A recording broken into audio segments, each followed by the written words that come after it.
Here we will write a program to accept dictionary elements and a number and multiply the elements of a dictionary elements with that number using dictionary comprehension. So first in comment line we will write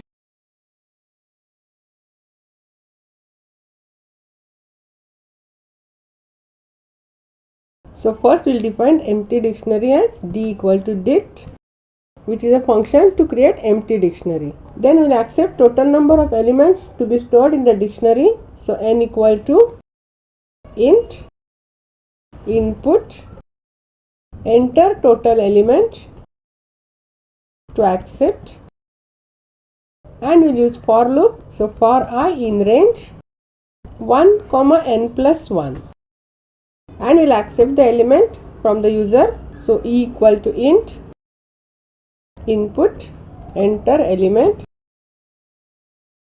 and we will store in dictionary as d of I equal to e. That is, for ith element we will store e. Then outside the for loop, first we will print original dictionary as print d.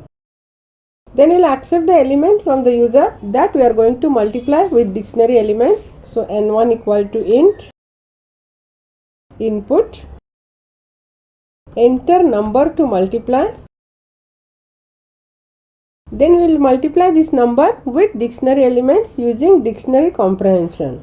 For this we will create new dictionary as new d equal to for key we will create value into n1 for key comma value in d dot items, and we will print new dictionary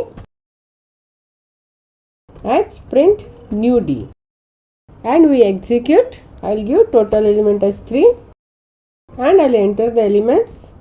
First it will print original dictionary, and then it will accept number from the user. I will give 2. It will print new dictionary. For first element it will print 8, for second element it will print 10, and for third element it will print 6. That is, it will multiply each element from the dictionary by 2.